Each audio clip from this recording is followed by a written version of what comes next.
You're watching Two Button Crew. Go power up, dudes! Yeah! I'm Scott. And I'm Simeon. We are back with 2.5 weeks worth of Nintendo news, so buckle up. Catch me up, Scotty. All right, Simeon, here's what's been going on. See what I did there? Beam me up. That's so funny. Catch me up. Well, do you like Crash Bandicoot?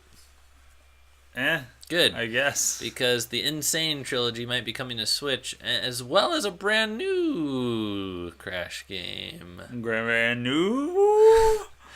So there you go. But that's a rumor, correct? Yeah. It's not completely confirmed yet. If you want your face to look like this, you too can pre-order Crash. My face already looks like that, so I don't need This is probably for Sony fans. Like, we're not super crazy about it.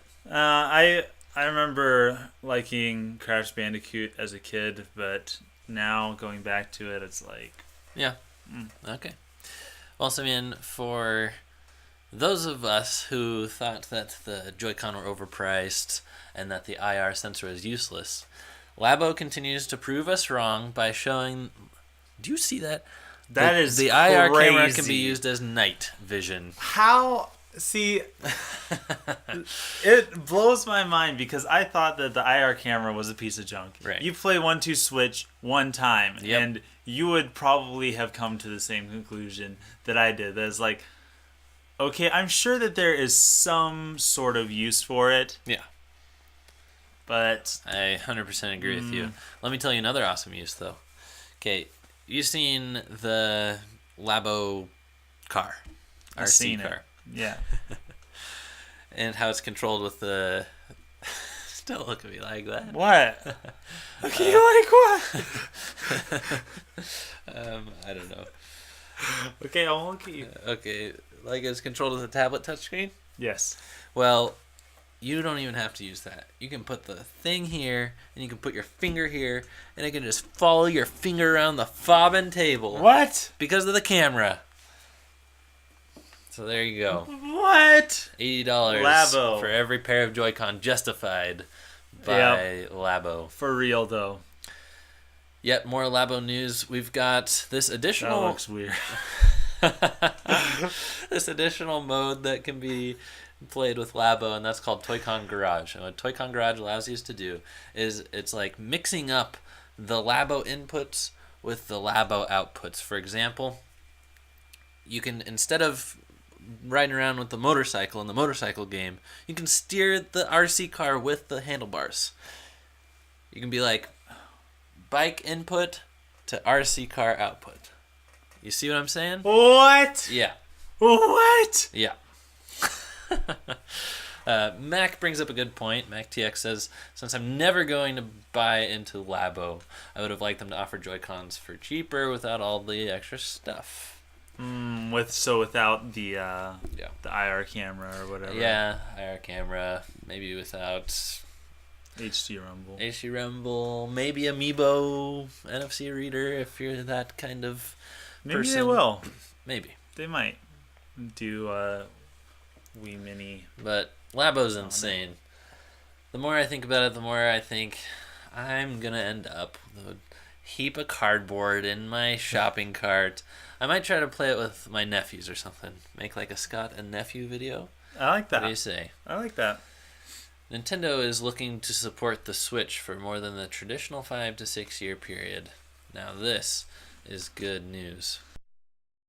But how much... it is good news, but how much are they actually going to stand behind this? I'll tell you how they're going to stand behind it.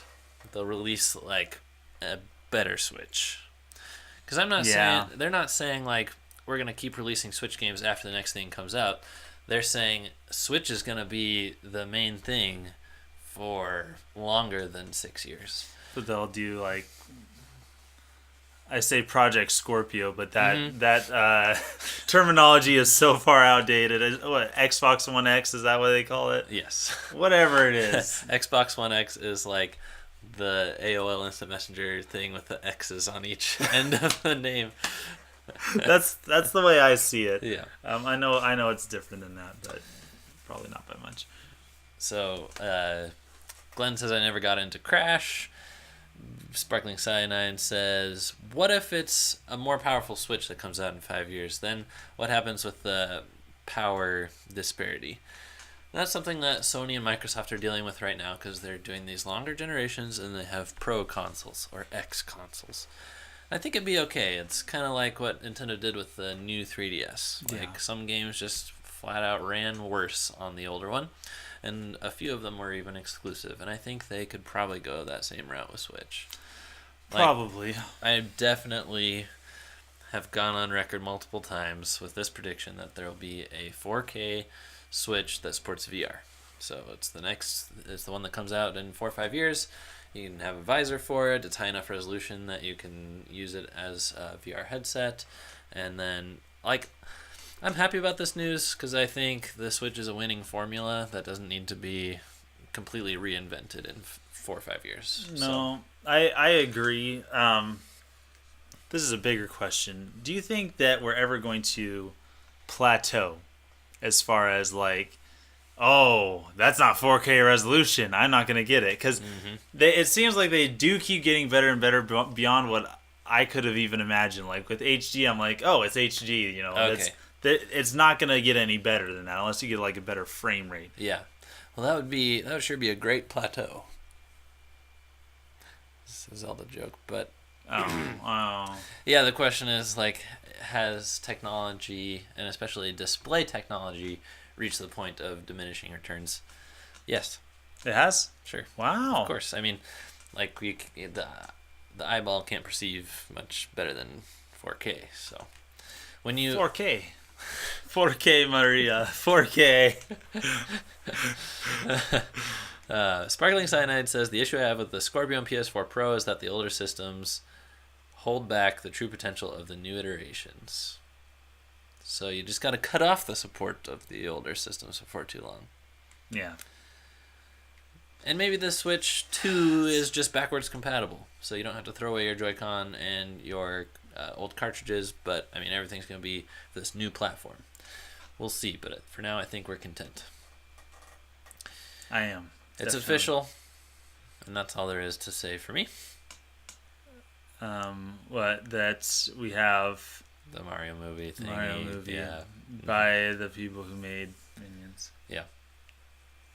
All right. I think that's enough that we need to say. I really don't think we need to say any more than that. All right. Wow. Moving on. Simeon, is this good news or bad news when you get to play online on your Switch for free longer? I think it's good news. I can't really think of much to say negatively against this. In fact, if you think of it in the way that, like you postulated to me, that it's possible that they are releasing a game to coincide with this paid online service. Yeah. It just goes with Miyamoto's philosophy of a delayed game is eventually good. Yeah. But a rushed game is forever bad. So and the person next to you could be a warrior. A warrior. And there could be a door to another dimension too. And maybe they're a cat that you can talk to, or it's a woman that you can't. Exactly. That's a wisdom from Miyamoto of the day. But maybe they're delaying it to still coincide with this game and continue to work on this game. This is all just theories, but I think that's it's a good sign, actually. Yeah, I agree. We got our first month. It's September. We know it for sure now, and it just begs some questions. Like you just talked about, what game is going to push this thing, and also what is going to be the status of classic games? Is that going to be the big push? That could be. Do you get a Netflix library of 8-bit titles to play? I like that Netflix. We will see. You can listen to 700 other podcasts for their opinions. Yes. So there you go. Now this is pretty interesting. This is our titular news story this week. Mario Kart Tour. Mario Kart Tour. Titular? Titular. What do you think? I know you love Mario Kart and you don't love mobile gaming. So Here's the thing: is if I had a current iPhone, maybe I'd try and play this. This thing will not run on my phone. I can guarantee you that if I'm able to get it downloaded, it'll be taking up too much space on my phone. all right, And I won't spend enough time to justify deleting everything else on my phone to make it even run. how about your wife's phone? Let's say you can play this game, and I believe it will be free to start. Confirmed free to start, because that's the model they make more money with. Right. Rather than the Super Mario Run model, it's the Fire Emblem Heroes model. So, yeah. Maybe she'll probably give it a try. Honestly, Okay. She's one of those people that'll try out a new mobile game for a little while, see if she likes it. Yep. Keep it if she does. So is this going to be Nintendo's first landscape mobile game? Because they have all been portrait, single-hand operation. I think It'd be so. Super weird to play a Mario Kart game with one hand and one thumb. I think that they're gonna go portrait. Tilty drivey? Yep. Yeah. All right. I think so. Nice. Wait, no, landscape. Yes. I said portrait. I meant landscape. I see. Hamburger, hot dog. They're both the same shape. You've never heard I guess that? no. That's a thing. I guess you hold them differently. Well, I guess you can hold a hamburger with one hand too, though. All right. I don't know. That's weird. I don't. It's time for you to come clean. We got some questions about your phone. How old is it? And Sparkling Cyanide says, get an iPhone 10. Let me put it this way. I had an iPhone 5 when probably multiple iterations of the iPhone 6 had been out. My phone got destroyed 2.5 years ago, something like that. And I got the phone that I currently have, so it's at least 2.5 years old, but it was the cheapest phone and already outdated by the time I got it. Can we see it? Yeah, it's an HTC Desire. The back is literally not attached, except that I hold it there. I tried using tape for a while, but it just came off after a week anyway. And I am responsible enough that I can just hold it on there. And Simeon loves holding onto his battery life. So he'll be like, watch this video. And he'll hand me this black screen with the volume muted. Like, pretty much. Wow, great video. I never have my volume turned up unless I'm specifically using it. Or your brightness. Or my brightness. My brightness never goes up unless I'm like using it to drive and the sun is blinding me and I need to turn it up. Those are the only instances that I actually turn things up on my phone. Hey, but I have good battery life. I don't run out of battery. But hey, I have good life. Yes, good life. 3 rumors here in a row to end things, and the first 2 are Bandai Namco related. Bandai Namco mentioned Ridge Racer. Ridge Racer! 8. Yes! And what could this be, Simeon? A first-person shooter / adventure exclusive for Switch. What does Bandai Namco do that is first-person shooter? Nothing. But they do partner with Nintendo on making Super Smash Bros. 4, Star Fox Zero, Metroid Prime 4. Could be Metroid Prime 4, could be Star Fox. Can you imagine? Let's give it another chance, people. Come on, let's do Star Fox Assault 2, TPS, FPS, I don't care. Let's make it happen. Yeah. So 1 year and 10 months ago, on LinkedIn, they were hiring for a lead designer on these games. So the Metroid Prime 4 thing is wishful thinking, but it seems to be confirmed by Eurogamer. Ooh. Not by Nintendo or Bandai Namco, but from Eurogamer. And then even more rumors came out that it was being moved from Singapore so that they could work on another Switch game to Bandai Namco Japan studio. So maybe Nintendo gets a more, a better oversight position in the Japanese offices. Maybe they can work side by side more with Metroid Prime 4's development, which we know is not being made by Retro.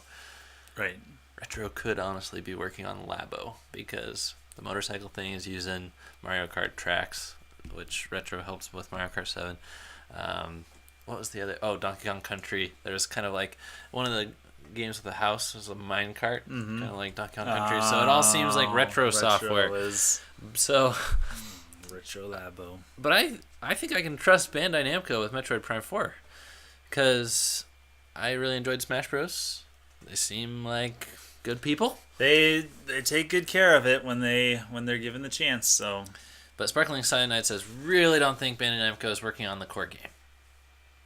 So that's a good point. He said not working on the core game because that's another possibility. They could be in charge of like a multiplayer mode or something. Could be. Who knows? Who knows? It's all. What is this? Well, Simeon, we talked about the next version of the Switch. Yeah. And indeed, Nintendo is already moving forward with patent claims and certifications that, based on their naming conventions of yore, seems to indicate that a hat 002 is on the way. And for people who are familiar with these kind of filings, that is a Switch version 2.0. I believe it.